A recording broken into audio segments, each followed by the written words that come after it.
Welcome back everyone to the Britball YouTube channel. We are bringing you another video of our series covering the last 5 years of first round picks for every NFL franchise.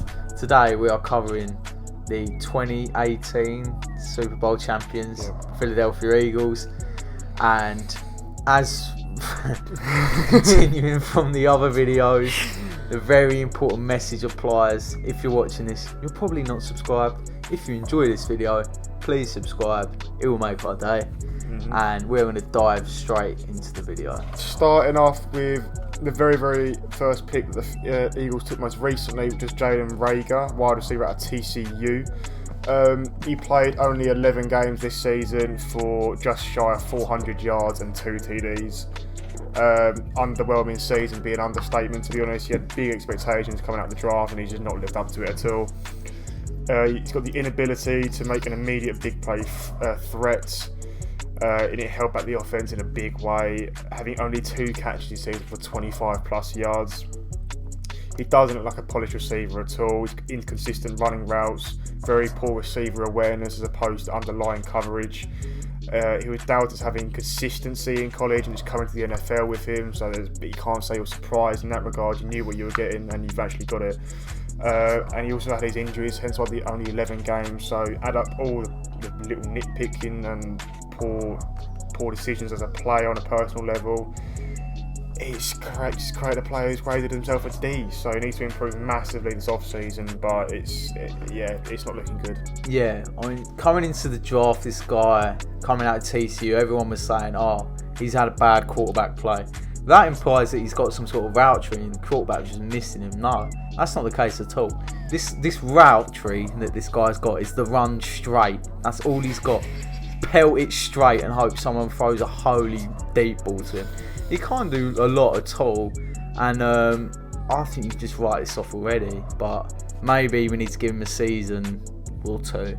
But he could have stepped in, made a big impact. There's no clear wide receiver one. There's no guy hogging the targets.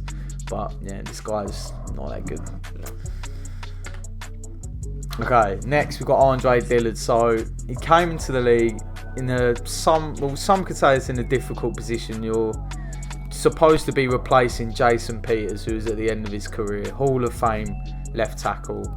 And he has learned, you sitting behind him, you do learn from him, but then it is a lot of pressure to come in, and he hasn't been that good. He's had a bit of good, bit of bad, and he's part of an O-line that crumbled this year, but he didn't play in it, so that you could say that's a good thing. You know, without him, it's collapsed, but year one he wasn't that good either, so it's a bit of a so-so pick. I mean, he hasn't really had his chances to display himself yet, and I don't think there's a lot of faith in him really from the Philadelphia Eagles as an organisation. I don't think they're really convinced with him at all. Yeah. I mean, it's weird actually, because he was drafted as a left tackle for the future, obviously because of Jason Peters retiring, and he was put into the starting lineup mid-season after an injury to Jason Peters.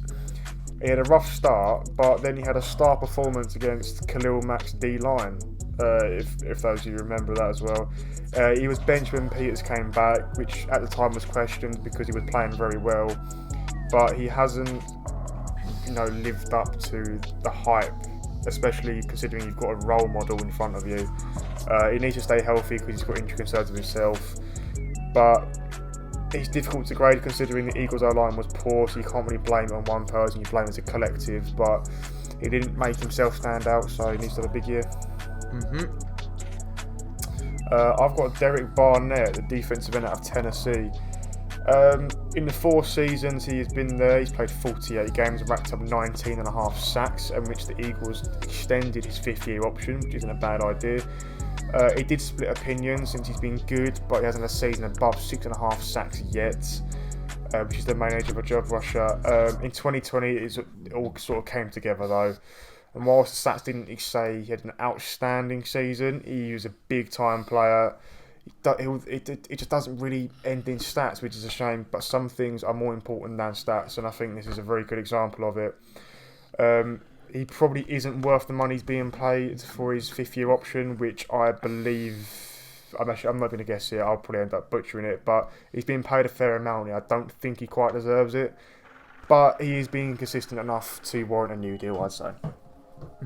Yeah, well, I mean, he's part of the only good section of this team, which is the D-line, led by Fletcher Cox.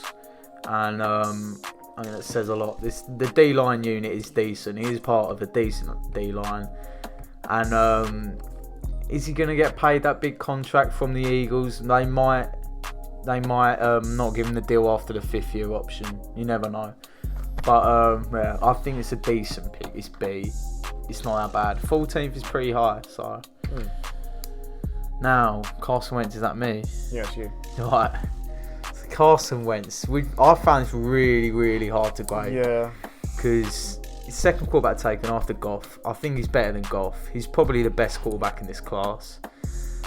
You're not really. Paxton Lynch isn't really providing a heated competition in this. But he came into the league, and then he's had a few really good seasons. He had the MVP season, which everyone says he won MVP, well, pretty much, but well, he didn't. He was an MVP caliber season until he got hurt. He does have injury issues, specifically towards the back end of the year. He seems to collapse a little bit. But on his day, what a quarterback he is. He's something that can make something out of nothing. He can scramble and then unleash a 40-yard, 50-yard bomb downfield. Some of the plays are ridiculous. Some of the missile throws he's making. And then the ugly can get really, really ugly, which we saw quite a lot of games this year when it looked like his confidence was shot and he's just making ridiculous decisions and underthrowing people, overthrowing people, not reading routes correctly. And I think he just needed to get the hell out of Philadelphia, and hopefully he'll do a lot better in Indianapolis under his offensive coordinator that he used to have, Frank Wright, now his head coach. Hopefully he'll kick on and do better and get back to that MVP form. Yeah, I mean, he abandoned a sinking ship, which was probably best for his career, considering how much talent he's got. He's an incredibly humble guy as well, like personality-wise. He's loved by everyone. The Eagles fans love him, not just because of what he did on the pitch in 2017 when he had the MVP season, MVP-elect season before he was injured. But yeah, he was benched for Hurts last season. That did hurt. He went 3-8-1 his last season. His career fell apart after that. He was never the same person. Admittedly, it wasn't his fault because his O-line was poor, but he did have his moments as well. But you can't judge a legacy just on one season.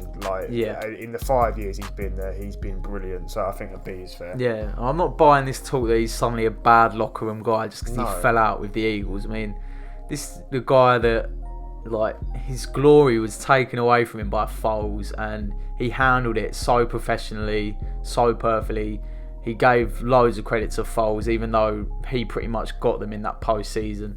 And they built a Foles statue outside in the building. A Foles statue's there, but he turned up to work every day, tried his hardest, even though he's not celebrated as much as Foles.